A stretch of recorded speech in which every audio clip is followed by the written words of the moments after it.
All right, let's go ahead and formally get started. Thank you to those who dropped in the chat. Again, my name is Lauren Okano. I am with Fluence Training. If you are new to Fluence, we provide psychedelic-assisted therapy training and education to clinicians, industry, developers, and researchers. And you have arrived at our monthly webinar. Here we explore, both the very real complexities as well as the evolving opportunities that are shaping the future of the field.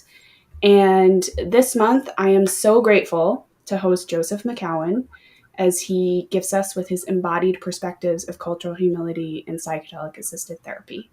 Um, I met Joseph about 3.5 years ago, and this was in a BIPOC affinity group at a training, and our paths have remained connected. So I'm most struck by the way in which he teaches, which is by walking the talk. And he really embodies cultural humility and has inspired me to do the same. So, one aspect of this is, that he models so authentically is the art of arrival and exploration of what we're bringing to the space. So, we're going to take a little extra time today to arrive and to explore this. And I will start by sharing that I am coming to you from the land of the Duwamish in Seattle, Washington. I identify as a mixed race Japanese American, and I am inspired and galvanized by the capacity of cultural humility to catalyze individual and collective healing. Joseph, welcome. Please introduce yourself. What are you bringing this morning? Thank you, Lauren. It's always wonderful to share a space with you. I've learned so much with you over the years. I appreciate all the accolades, and you too very much embody cultural humility in everything that you do. So I appreciate you. It's wonderful to be here with you all. My name's Joseph McCowan. I use he, him pronouns. I identify as a Black cisgender man. I'm in Los Angeles, where I was born and raised, which rests on the ancestral lands of the Tongva and the Chumash. I come into this space as, professionally as a clinical psychologist, psychedelic therapist, and researcher, but also someone very shaped by many experiences, and one that I'll name that powerfully shaped me is the dissonance of growing up moving between worlds in Los Angeles. I grew up navigating predominantly white schools and colleges while living and always returning to a deeply diverse community that was largely a community of color. It was very much a tale of two cities in my hometown. I grew up next to a freeway, which was in my town. It was the dividing line between the haves and the have-nots. So, I grew up staring at a structural divide separating two very different worlds. And the work that I do now, it's really impossible for me not to see the structural divides in our society and in our field that separate very different worlds often. And so some of my early experiences influence what I'll be sharing today. Um, Feeling split between worlds is part of what fuels my work. I entered this field not just to help people, but to support the integration of the field, especially towards increased inclusion and diversity. I realize our social world is just like our individual psyches in many ways. For example, when we exile parts in our psyche or exile certain groups or identities in our society, there is fragmentation, there is marginalization. We're incomplete, we're not whole. And, in many ways, we individually benefit from moving towards connection and healing, and societally, we benefit from that as well. I know in my own experience and from history the ways in which psychedelic spaces um, themselves can be, can exclude, they can harm, they can silence individuals and groups. And really what I'm bringing today is a commitment to relationship to really help us see one another more fully and to support us actualizing our true interconnectedness and interdependence, and to make visible the dynamics and the barriers between us that are often lying in plain sight, but often go unseen. And so, Lauren mentioned that we'll just kind of be taking a moment to reflect. And so before we go any further, I just want to invite you all into that space, into just a moment of reflection and slowing down together. And what I'll invite you all to ask yourself is, how are you arriving? What are you bringing, consciously and unconsciously? And as we're discussing cultural humility, what do you notice with regards to the parts of your identity that are most felt or present today? What feels tender, what feels unseen, or even very seen or overexposed? What are your intentions for how you'll engage with this material today? And we invite you to approach this space with presence, curiosity, and an openness to being impacted. This is essentially what we ask of each of our clients and participants when they come into the work of psychedelic assisted therapy. We ask them to set aside their expectations, to embody curiosity, to embrace a beginner's mind, and to just trust an ongoing unfolding process, and to surrender to an experience in which there is the possibility to be changed and to be transformed.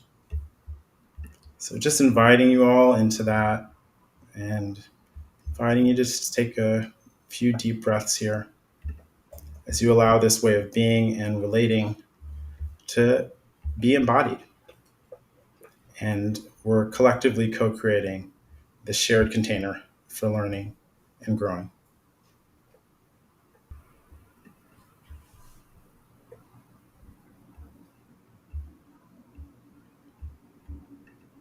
I want to briefly speak to just the parallel processes in this work and what we model.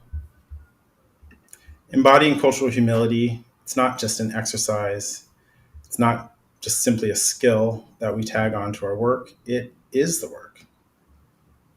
This work is about relational attunement, and that is cultural humility in practice. I emphasize this parallel process because it's required of us as we grow and evolve in this field. It's important that we practice what we preach, that what we ask of our clients, from vulnerability to curiosity or reflection or awareness, we must also ask of ourselves.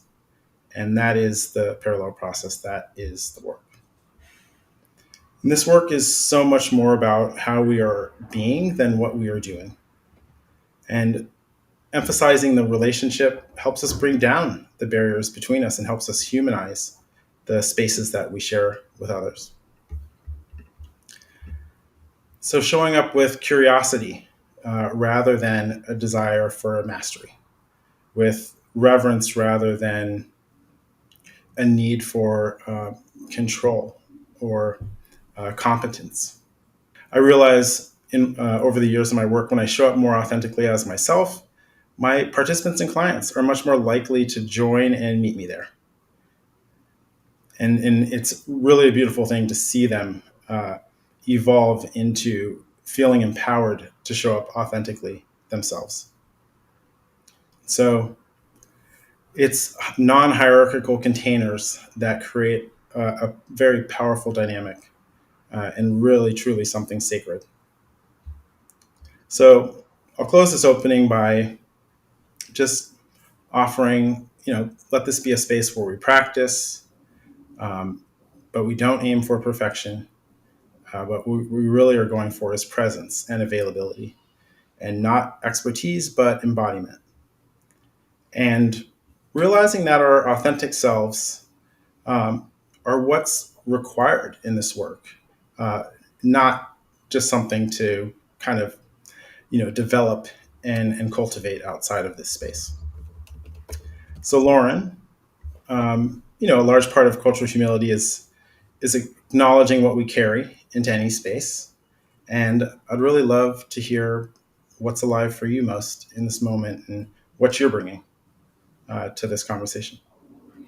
Um, Thank you, Joseph. I'm feeling a lot of hope and inspiration. And I also will name that I am also holding a slight sense of fear around tokenization. So I am bringing all of these things in the space, and am really committed to reflecting on my own ways of being, and also honoring what you share.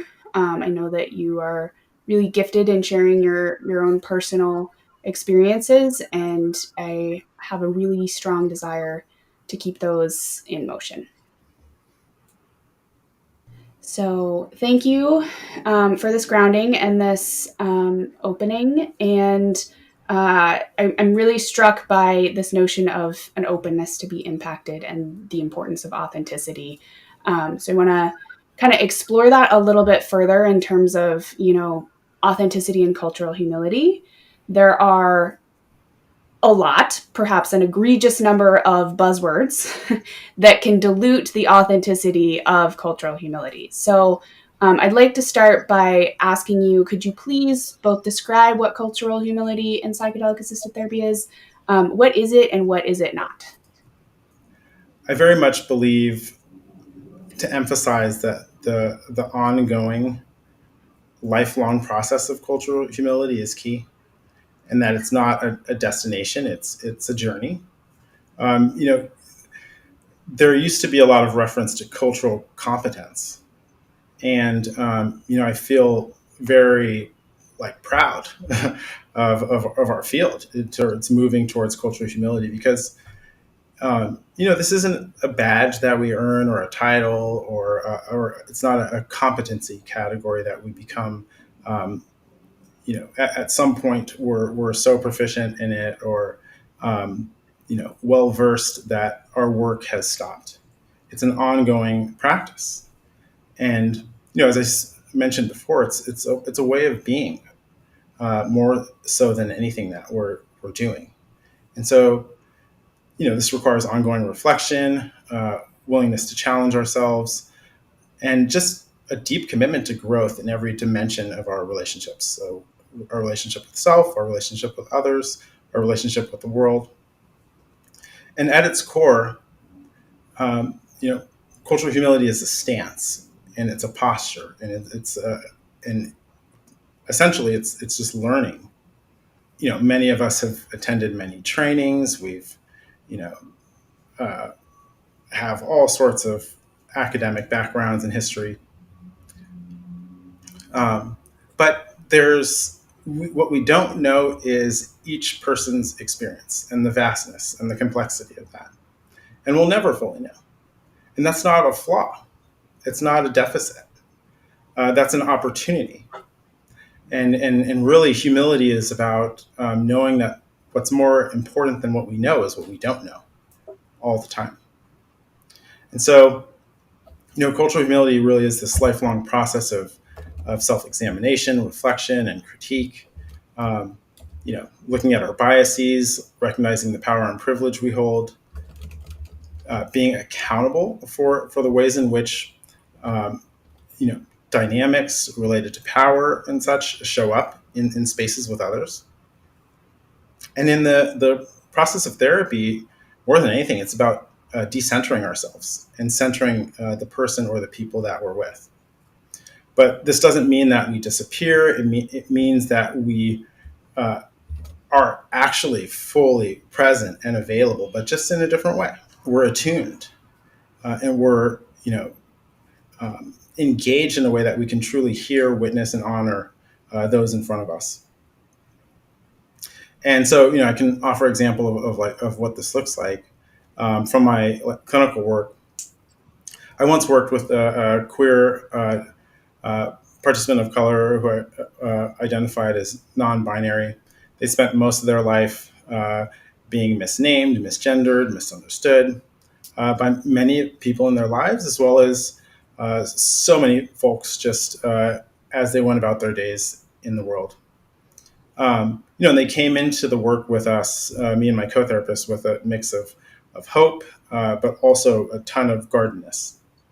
And as I learned more about them and their story, I was very moved. I began to honor and appreciate their guardedness and their slow opening to myself and my co-therapist. And I just had a really deep respect for their trust and their hope in the potential of this therapy and their healing. And, like one thing I realized is to enter a room with two strangers and to surrender to a powerful experience in a non-ordinary state of consciousness is a huge leap to take for anyone, but especially someone who's rarely felt safe with others, or who has rarely been able to let their guard down in any setting. And when I noticed this courage and vulnerability, I felt it was very important to name it. And so I did. And, they thanked me and my co-therapist, sharing that it felt good to be seen.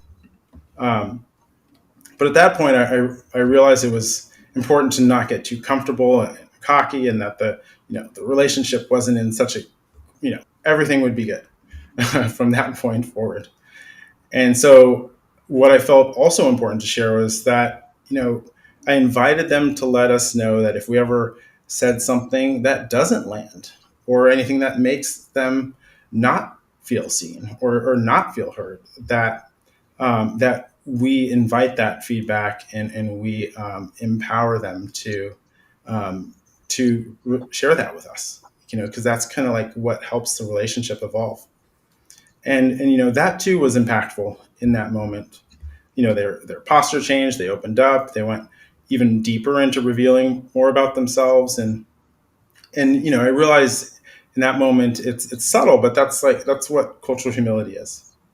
um, and most importantly, it's not that we were getting things right, it was also that we were making room for the possibility of getting it wrong, and that we were committing to stay in relationship, and we would be available if we did, and that we were communicating, that we could receive feedback, whatever it was. And so this communication to them that we were with them in the process, and through the process unconditionally, for the joys and the tears, but also like any ruptures and repairs. Um, it was very powerful, and it helped lay a strong foundation in that relationship. What cultural humility isn't is, certainly not like a checklist of facts, or anything that we can like memorize or just know going into a session. It's not a training, right? We can call it a training, a cultural humility training, but the work is always outside of that. Hmm. um, and the doing the work is not the training itself. It's the ways of being and entering spaces and holding space.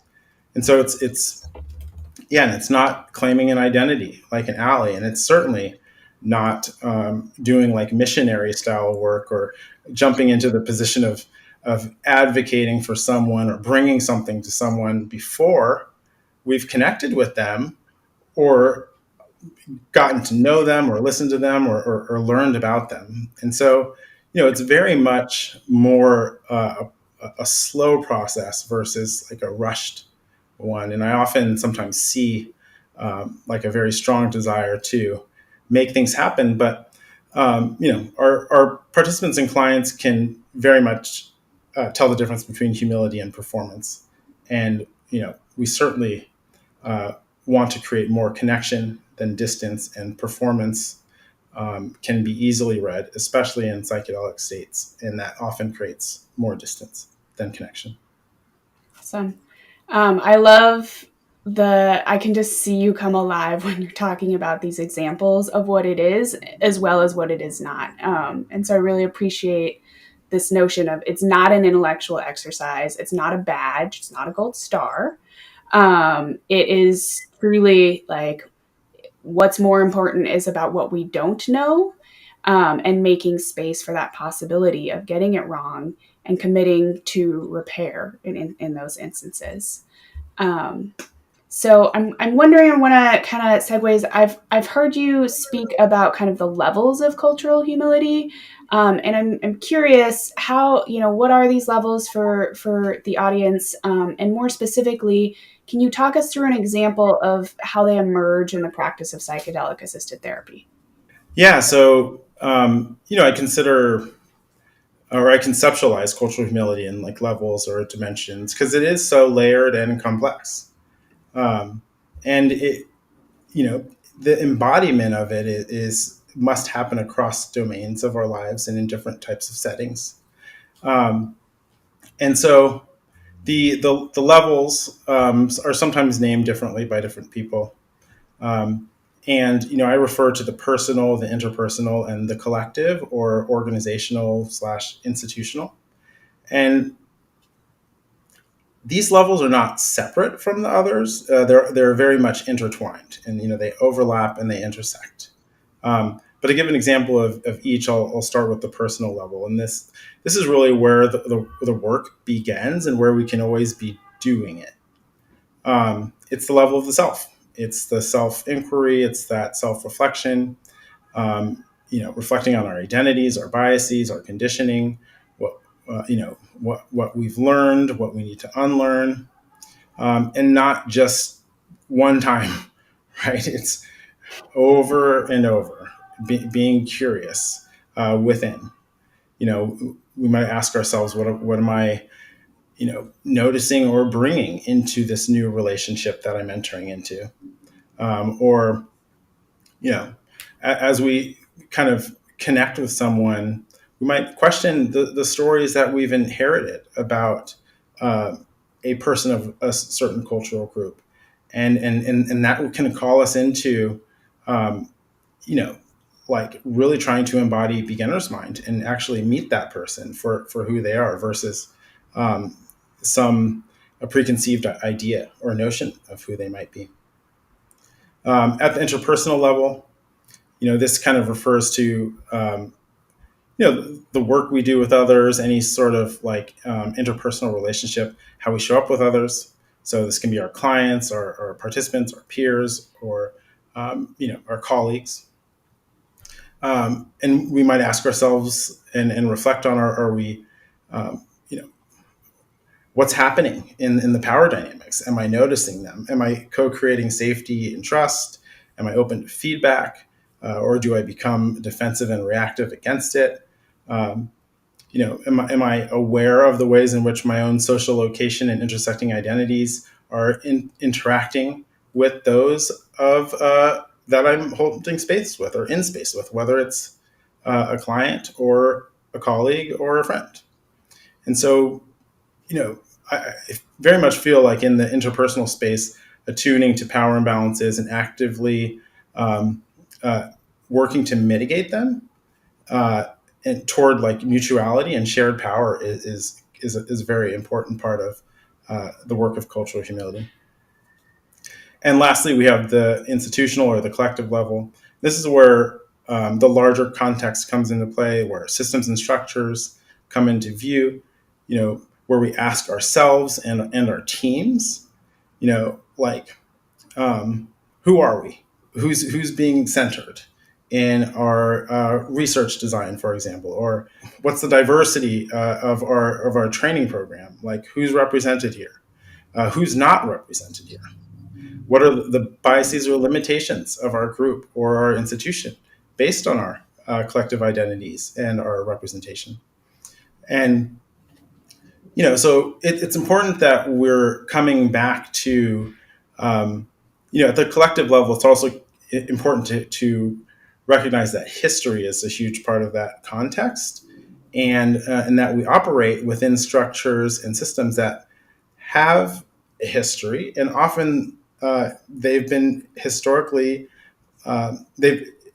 excluded many individuals and groups, and continue to do so. And entire communities have been impacted by our structures and systems over time, or have felt unseen or unheard or unsafe. And so, you know, at the collective level, this isn't about just attending to the person in front of us, but it's also recognizing the like why certain people don't end up in front of us because of some of what's happening at the institutional or structural or systemic dimensions.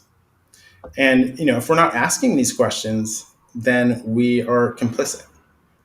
in maintaining those same uh, biases within those systems and structures. So for sure, we have a lot of work to do at the collective and institutional level, and um, it's long-term work and difficult work, but it's important work. Um, a personal example I'll share, which kind of I think just reveals uh, the overlap of these different levels. When I was starting out as an MDMA assisted therapist, um, like I remember my first session, uh, my first like MDMA session, I became attuned to the camera in the room. And so in our studies, there are adherence raters that watch our sessions.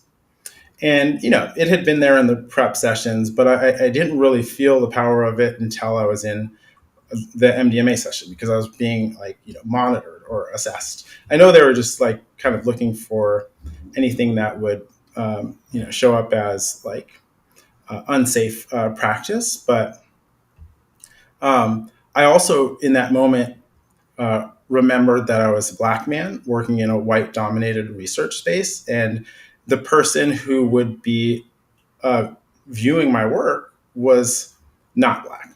They were, I didn't know that for sure, but they were most likely white, just because of the just the makeup of the field at the time. And so while it was just recording the session, it very much activated something in me. It reminded me of how I often felt in so many different spaces throughout my lifetime. And Toni Morrison refers to like the ever presence of what she calls the white gaze, which is can be very uncomfortable. And this brought a pressure to perform in that moment that I knew all too well. And so I felt not like myself. I was monitoring myself. I was kind of being very careful with questions. Um, second guessing a lot of things. And this just reminded me of so many different situations in my life when I knew I was being watched, and I entered this like performative state and this inauthentic state of being. So, uh, you know, it was a lesson in that moment, because I lost myself for a good while, and it took everything in me to come back into my body and into presence, and into remembering why I was there, and what the purpose of the session was. And this is just one example of how this shows up in how like the complex personal, interpersonal, and collective terrain of that we navigate with cultural humility can really like show up across the different layers, often all at once. Thank you, Joseph. I really appreciate that you sharing that lived example, and really, I feel in my body that like white gaze, that performance, that pressure to perform and to be evaluated. And I think you're also kind of capturing cultural humility involves, how we see ourselves, but also how others see us. Um, and I can imagine that most clients, particularly in vulnerable states, that might be amplified. And so I'm curious if you could speak to the unique considerations of cultural humility in psychedelic assisted therapy, where we are in these states of amplification. And I know we're getting a little tight on time, so if you could perhaps lead with an example, that would be wonderful. Absolutely. Yeah, no, as you said, you know, psychedelics can amplify just about everything. It's all intensified. The vulnerability, the relational field, the energetic dynamics. Um, and so, when that occurs, our humility or our ability to attune or stay present is, really becomes important. And it is the foundation for safety in the space. People become more open, more suggestible, more vulnerable, more sensitive to the nuance in our presence. the extended duration of the sessions like really kind of makes it critical that we're very grounded ourselves um, and really, honoring and holding sacred the full duration of the session. And so, like feel it's important to name what safety looks like to one person may look and feel very different to another, and what surrendering to the experience means for one person may look and feel very different to another person. So the stakes are just higher.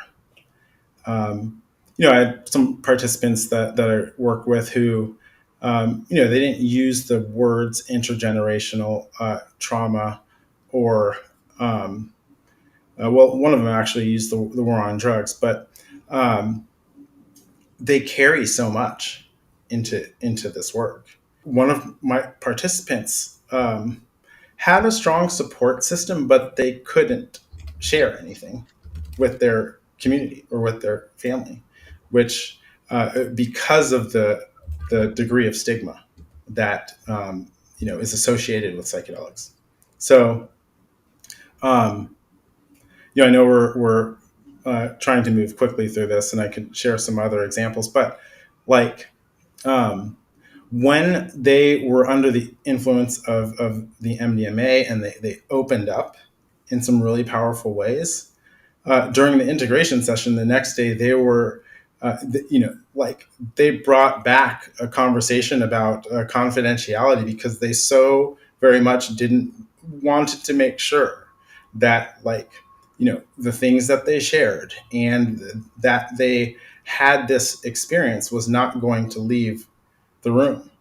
That, like, they were holding the power of their healing, but they were also very, like, concerned and mindful of how this, the reality of their experience could impact them if family members or loved ones, or people that they work with got news of it. That was difficult to see, but we reassured them that we would keep it in confidence. But at the same time, it's like, gosh, they were holding so much, their own healing, but also just this awareness that there's so much stigma attached to these medicines and these experiences in their community. Um, there's I've heard a lot of discourse around, well, the answer to that is to align the social identities of therapists and patients. And I'm really hearing that this is so beyond a technical strategy. This is so the vulnerability conferred in these experiences, is amplified by the past, present, what's in the room, and where our clients are going to. I'm also hearing, this magnified importance of bringing visibility to that, of naming it, of being willing to not know, because it's been felt, and it will continue to be felt. And that is uncomfortable. Absolutely. So, and, it's also fundamentally essential for wholeness. So thank you. I'm curious if you could also speak, directly to a client with a marginalized identity. So, what are the unique considerations? What are those clinical implications when you're working with someone with a marginalized identity, or communities with history of trauma?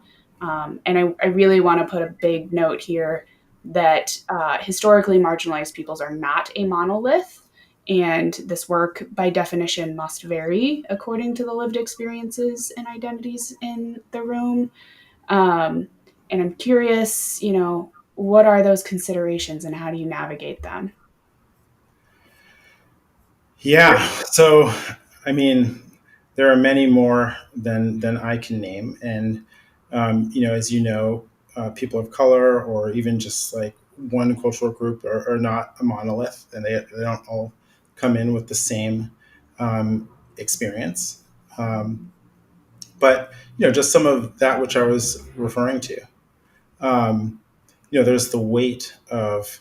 Uh, I mean, it seems so distant, right? But the weight and the impacts of colonization are still with us. The impacts of the war on drugs are still with us. The impact of research abuses are still with us, and transferred like generationally. Um, I often refer to the triple stigma, something that I noticed when I started doing this work, that part of the challenge when it came to recruiting participants was that um, this is actually called psychedelic assisted therapy research. Mm. You know, all each of those carries a heavy stigma. Psychedelics do, research does, and so does therapy. And I've encountered um, all of those in terms of feedback that you know participants have given me and my co-therapists about some of their concerns coming into the study and getting started in the work. And this is so revealing of just what people carry and what they bring. Um, there's like a heaviness there. Often the folks who need healing the most, unfortunately, are like accessing healthcare or psychedelic assisted therapy the least. Um, and the but they want it so badly, and at the same time they often can't see themselves in the space. They don't see themselves represented. I had a participant who shared just that. When they started therapy with myself and my co-therapist, um, they this was very moving. They shared directly with me how important it was for a person of color to be in the room with them, because they had experienced it before in therapy, but it wasn't most of their therapy experience. They also like shared the challenge they were having initially in um, like we invite them inward in inner-directed therapy, and they shared the struggle of um, other people watching them, and just being vulnerable in front of two people, you know, um, and referred to how much they hold it together often in their lives, and that just like when we were using terms like trust the process, let go, surrender, they gave us direct feedback on how hard that is, and how like it was this new muscle, right? Because all of their resourcing and strength, and rightfully so, had been towards holding it together in so many different spaces and in places, and with others. And they literally shared that they don't know what it means, or what it feels like to drop in, or let go. And so um, but what was powerful was that what a courageous step for this person. They ended up sharing this later in our work, but in that moment, I was like, oh my gosh, like this is they're healing for themselves, but they're also they're like doing ancestral healing, and healing for the generations to come, in many ways. Like they like felt they were the first in their lineage in centuries to enter into that type of space, and enter into that type of vulnerability. Their ancestors had to move through trauma with a smile on their face. They couldn't be vulnerable. Healing was the exception, and like trauma and harm was the rule. And yeah, it's powerful to see that shift generationally, and especially when one is carrying so much and has been personally so impacted by oppressive experiences in their own lives. I really appreciate that example. Um, and I think it truly embodies the essence of what we have to learn from clients, and specifically the audacity of that individual to be real and say, I don't trust the process. I don't know what it means to surrender, and why would I let go? And that is, I'm sure in that moment as clinicians, you might not have known what to do, but you had that relational component that you've spoken to learn, to inquire, rather than to expect that everyone can trust the process, surrender, and let go, especially in that trifecta of therapy, research, and psychedelics. Mm-hmm. Yeah, and we really empowered them to trust their body, their nervous system, their pace, their process, and that their uh, trajectory or their healing, it didn't need to look like anyone else's other than Mhm. their own. And it wasn't at our speed. We were moving at theirs, and that was really helpful for them Yeah. in the container. Beautiful.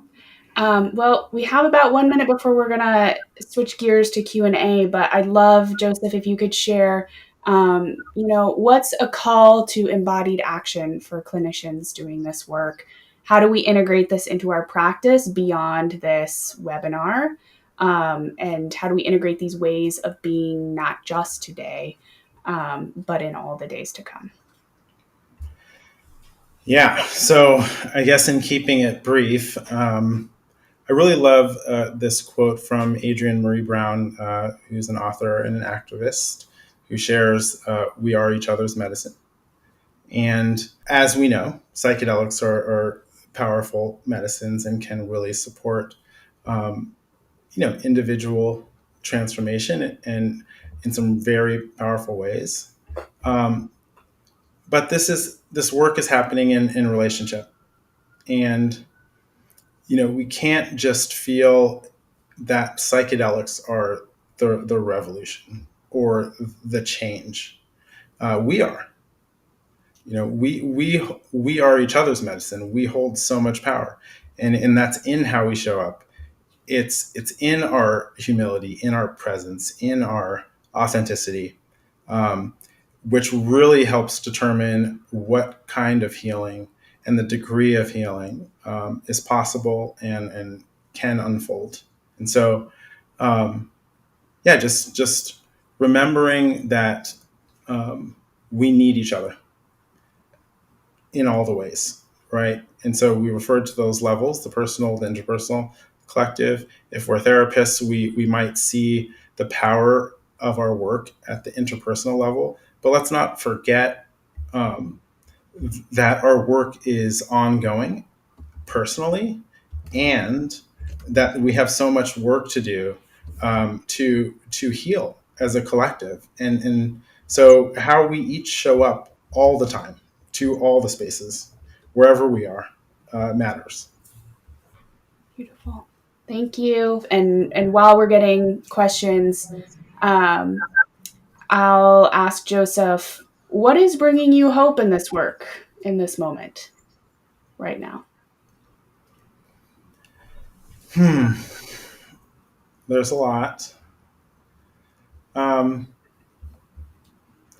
Conversations like these, and folks attending and tuning in and desiring to do this work. Um, I feel that um, cultural humility is not something so different than you know what is inherently essentially part of psychedelic assisted therapy, right? Like, if we think of the core values and tenets of this work, it's being curious, having beginner's mind, not pathologizing, trusting the process. It's just really going at the speed of safety and trust, and trusting what's unfolding and emerging. And um, so what's powerful is that as more people become attuned to this work and familiar with this work, um, we are actually, folks are becoming more human and more relational, and more curious and open. And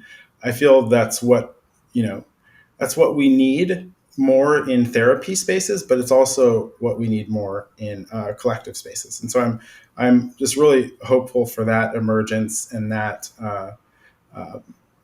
unfolding, and the ways kind of it's working in both directions. Mm, amazing. I'm curious, Joseph, that, oh, for Joseph, excuse me, how do you view this circumstance, and how can you imagine folks who hold dominant identities showing up to work well with clients they don't share identity with without tokenizing? Excellent question. Fantastic. So I like with this type of experience, I like to hold the image of a circle. And circles have their center, they have their margins. Um, there are inherent power imbalances in therapy. They are amplified in psychedelic assisted therapy. And if we hold a dominant identity, they're further amplified.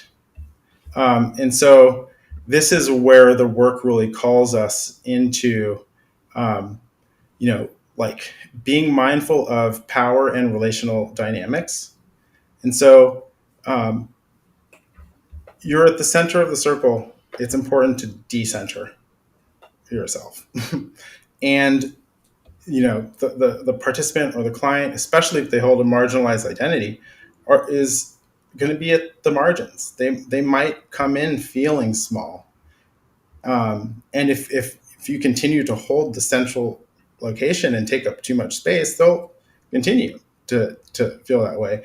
And they're you know you won't actively be giving them voice, space, power, choice.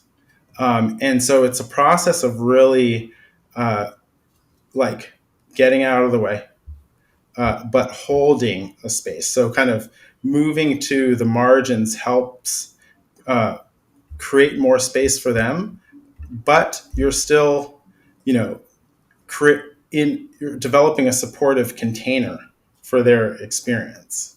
So becoming more familiar with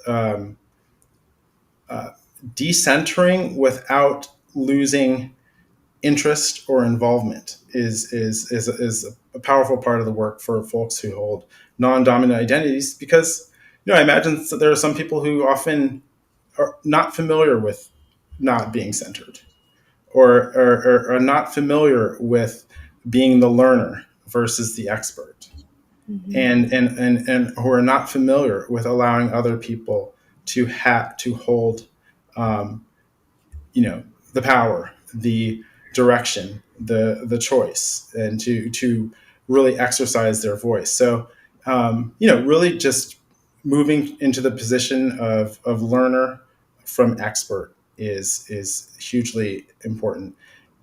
So yeah, we don't need to share identities with others that we're working with. We just need to be curious, and we also need to know that that the power imbalance is inherent in this work, and it's magnified when there are uh, when we hold intersecting identities that create power dynamics that further magnify it. Mm-hmm. I appreciate your that question, as well as your response, Joseph, and specifically that question names also in the context that given the structural context, the majority of therapists in the U.S. hold dominant identities, and so the aspect of cultural humility is not necessarily trying to find a perfect match, because that may confer therapeutic benefit to many, but it won't do it for all. And it is really bringing visibility. And I think something that gets lost in this work is that, yes, historically marginalized communities have trauma, they have really unique aspects of their identities. And people who hold dominant identities, they've got culture, they've got trauma, they are bringing into the room much about their lived experience. And that is all in the room, whether or not it is communicated or not. And so I think something that you spoke to beautifully is inquiry, curiosity, naming, and most importantly, awareness of the space that you and your lived experience take up beyond that room. Hmm. Yeah, and authenticity. That's how we don't tokenize. Yep. That's one of the ways. Mm-hmm. We bring our full selves and we commit to the work in a way that respects and honors the commitments the participant or the client is making. You know, Coming back to the parallel process, right? Like the courage, the lifestyle modifications, the vulnerability. It's like, can we also, uh, adjust our lifestyles? Can we also be vulnerable when we need to be? And can we get out of the way as well when we need to? Love that. All right, Joseph. Well, we're at time. I want to invite the audience and participants. Joseph teaches a really wonderful course on cultural humility. And disclaimer, it you will not be an expert in cultural humility after the course, but you will delve deeper into ways of being, and you will incrementally grow forward from that. So if you're interested in learning more, you can check out our website. And Joseph, I want to thank you for all that you shared, specifically around your lived personal and clinical experiences. um, I know that that is a lot of labor and energy, and I am committed to keeping it in motion, and being larger than the sum of our parts as we grow forward. So, Thank you, Lauren, for all that you bring. And thank you, audience, for joining today. And yeah, sending you all the best and deep curiosity, openness to new experience, um, and a trust in the process.